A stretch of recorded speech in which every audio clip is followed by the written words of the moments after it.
ओम श्री महागणेशाय नमः। राधे राधे दोस्तों, कैसे हैं आप सब। दोस्तों, पितृपक्ष की अमावस्या पितृपक्ष का आखिरी दिन होता है। इस दिन सभी पितरों का श्राद्ध किया जाता है, इसलिए इसे सर्वपितृ अमावस्या भी कहा जाता है। जिन पितरों की निधन की तिथि मालूम ना हो, उनका श्राद्ध और भूले बिसरे सभी पितरों का श्राद्ध भी सर्वपितृ अमावस्या पर ही किया जाता है। पितरों की निधन तिथि मालूम होने के बावजूद भी अगर आप किसी कारणवश पितृपक्ष के दौरान अपने पितरों का श्राद्ध तर्पण नहीं कर पाए हैं, तो उन सभी पितरों का श्राद्ध और तर्पण सर्वपितृ अमावस्या के दिन अवश्य ही करना चाहिए। शास्त्रों में बताया गया है कि सर्वपितृ अमावस्या पर जिन पितरों का श्राद्ध तर्पण या पिंडदान किया जाता है, उन्हें अवश्य ही मुक्ति मिल जाती है। ब्रह्मवैवर्त पुराण में बताया गया है कि सभी देवी देवताओं को प्रसन्न करने से पहले पितरों को प्रसन्न करना अति आवश्यक है। इसलिए सभी को पितृपक्ष के दौरान सर्वपितृ अमावस्या के दिन अपने पितरों के निमित्त श्राद्ध तर्पण पिंडदान या दान अवश्य ही करना चाहिए। जिनके पितृ उनसे प्रसन्न नहीं होते, जिनके पितृ अपने परिवारजनों से नाराज होते हैं, उन्हें पितृदोष लगता है।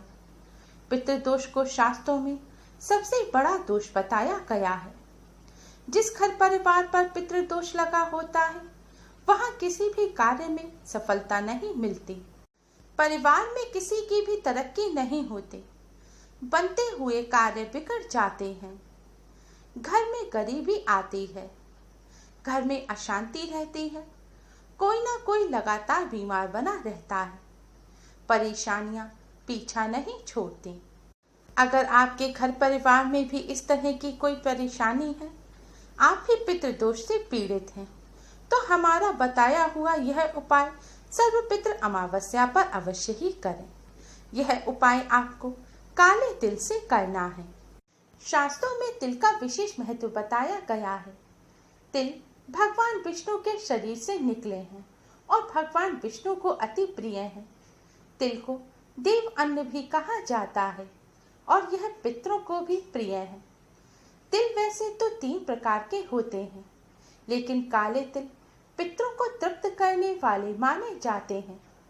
मान्यता है कि तर्पण के दौरान काले तिल से पिंडदान करने से मृतक को वैकुंठ की प्राप्ति होती है। गरुड़ पुराण के अनुसार काले तिल के साथ श्राद्ध करते हुए जो कुछ भी पितरों को अर्पित किया जाता है, वह अमृत रूप होके उन्हें प्राप्त होता है। पितृ किसी भी योनि में हो, उन्हें वह सब उसी रूप में प्राप्त होता है।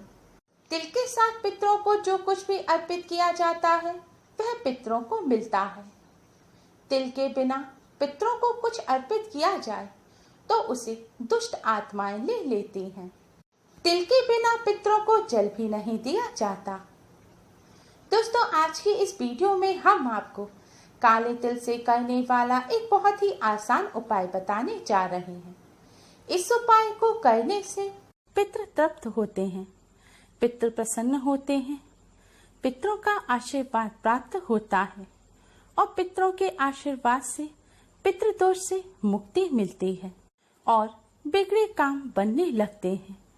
जीवन में खुशहाली आती है और हर क्षेत्र में सफलता मिलती है। दोस्तों, इस उपाय को सही प्रकार से करने के लिए आप हमारी इस वीडियो को एंड तक अवश्य ही देखें। अगर आपने हमारे चैनल को अभी तक सब्सक्राइब नहीं किया है, तो जल्दी से हमारे चैनल को सब्सक्राइब कर लें और बेल आइकन को हिट अवश्य ही करें, जिससे हमारी सभी नई वीडियोस की नोटिफिकेशन आपको फ्री में सबसे पहले मिल पाए। आइए दोस्तों, जानते हैं अब इस उपाय के बारे में। दोस्तों, यह उपाय आपको थोड़े से काले तिल से करना है। उपाय करने के लिए सबसे पहले स्नान करके स्वच्छ वस्त्र धारण करें। इसके बाद आप एक साफ लोटा लें। आप इसके लिए स्टील का, तांबे का या पीतल का लोटा ले सकते हैं। लोटा लेने के बाद इसमें शुद्ध जल भरें। जल में थोड़ा सा गंगा जल डालें। अब इस जल में थोड़े से साफ किए हुए काले तिल डालें और थोड़ी सी शक्कर डालें। अगर आपके यहाँ कुशा हो कुशा की घास, तो थोड़ी सी कुशा की घास भी आप इसमें अवश्य ही डालें। अब आपका जल का लोटा तैयार हो गया है। अब आप इस जल के लोटे को किसी खुले स्थान पर लेके जाएं, जैसे कि आप अपने आंगन में, बालकनी में या छत पर लेकर जा सकते हैं। अगर घर में ऐसी जगह ना हो तो घर के आसपास कोई मंदिर हो या फिर कोई भी साफ खाली स्थान, मैदान पड़ा हो तो आप वहां पर जाएं। खुले स्थान पर पहुंचने के बाद अब आप दक्षिण दिशा की तरफ यानी कि साउथ की तरफ मुख करके खड़े हो जाएं। दोस्तों, आपको ऐसे खड़ा होना है कि आपका मुख साउथ की तरफ होना चाहिए यानी कि दक्षिण की तरफ, और आपकी पीठ यानी कि कमर उत्तर दिशा नॉर्थ की तरफ होनी चाहिए। दोस्तों, शास्त्रों के अनुसार दक्षिण दिशा में पितृ लोक है। दक्षिण दिशा के स्वामी पितृदेव हैं। पितरों का वास दक्षिण दिशा में माना जाता है, इसलिए पितरों को प्रसन्न करने के लिए और पितरों का आशीर्वाद प्राप्त करने के लिए दक्षिण दिशा में पितरों को जल चढ़ाना चाहिए। जल चढ़ाने के लिए आप जल के पात्र को अपने दोनों हाथों में अपने सिर तक उठाएं। अब आप इस पात्र से इस जल को पितृदेव को अर्पित करें। जल चढ़ाते समय आप पितृदेव के इस मंत्र का जाप करते रहें। मंत्र इस प्रकार है: ओम पितृ देवताय नमः, ओम पितृ देवताय नमः। आपको इस मंत्र का जाप करते हुए धीरे धीरे पितरों को जल अर्पित करना है। पूरे लोटे का जल चढ़ाने के बाद जल के लोटे में तिल या कुछ खास रह जाए तो उसे आप हाथों से निकालकर जल के स्थान पर डाल दें। जल चढ़ाने के बाद अब आप पितृदेव को प्रणाम करें और पितृदेव के इसी मंत्र का 108 बार जाप करें। मंत्र इस प्रकार है: ओम पितृ देवताय नमः, ओम पितृ देवताय नमः। दोस्तों, इस मंत्र का जाप या तो आप खड़े होकर या फिर बैठकर कर सकते हैं। आपने जहां जल चढ़ाया है, अगर आप वहां पर इतनी देर रुककर मंत्र का जाप नहीं कर सकते तो आप पहले पितृदेव को प्रणाम करें और सभी कष्टों, संकटों और पितृदोष से मुक्ति की प्रार्थना करें। प्रार्थना करने के पश्चात अब आप अपने घर पर किसी साफ स्थान पर बैठकर दक्षिण दिशा की तरफ मुख करके इस मंत्र का 108 बार जाप कर सकते हैं। दोस्तों, अगर आपके यहाँ जल चढ़ाने के लिए कोई खुला स्थान नहीं है, कोई ऐसी जगह नहीं है जहाँ पर आप जल चढ़ा सकें, तो आप एक पात्र ले लें। एक खुले स्थान पर दक्षिण दिशा की तरफ मुख करके खड़े हो जाएं और उस पात्र में आप जल चढ़ा दें। पात्र में जल चढ़ाने के बाद आप पात्र के जल को किसी साफ स्थान पर लगे हुए पेड़ पौधे की जड़ में डाल दें। दोस्तों, जल चढ़ाते समय इस बात का ध्यान रखें कि पितरों को जो जल अर्पित किया है उस जल पर पैर ना रखें। जल चढ़ाते समय अगर पैरों पे छींटे आ जाएं तो उससे दोष नहीं लगता, लेकिन चढ़ाए हुए जल पर नहीं चलना चाहिए। इस उपाय को परिवार के सभी सदस्य कर सकते हैं। इस उपाय को महिलाएं, कन्याएं भी कर सकती हैं, लेकिन ध्यान रखें पीरियड के दौरान आप इस उपाय को ना करें। दोस्तों, पितरों की प्रसन्नता के लिए पितृपक्ष के दौरान रोजाना आप इस उपाय को अवश्य ही करें। इस उपाय को करने से पितृदेव का आशीर्वाद प्राप्त होता है। आपके पितृ तृप्त और प्रसन्न होंगे और आपको अपना आशीर्वाद देंगे, और जिन पर उनके पितृ प्रसन्न होते हैं उन्हें सभी देवी देवताओं का भी आशीर्वाद प्राप्त होता है और पितृदोष से मुक्ति मिलती है। बिगड़े काम बनने लगते हैं, हर क्षेत्र में सफलता मिलती है और जीवन में खुशहाली आती है। यह उपाय आपको दिन के समय करना है, यानी कि इस उपाय को आप संध्या काल के बाद ना करें। हो सके तो इस उपाय को दोपहर 12 बजे से 1 बजे के बीच में करें, क्योंकि यह समय पितरों का समय होता है। माना जाता है इसी समय पितृदेव अपने घर आते हैं।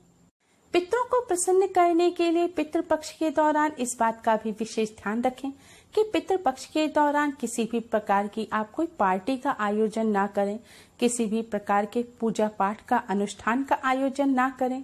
कोई भी शुभ कार्य जैसे कि विवाह, मुंडन, उपनयन संस्कार, सगाई या फिर किसी सामान को खरीदना, वाहन खरीदना या गृह प्रवेश इत्यादि कार्य बिल्कुल भी ना करें।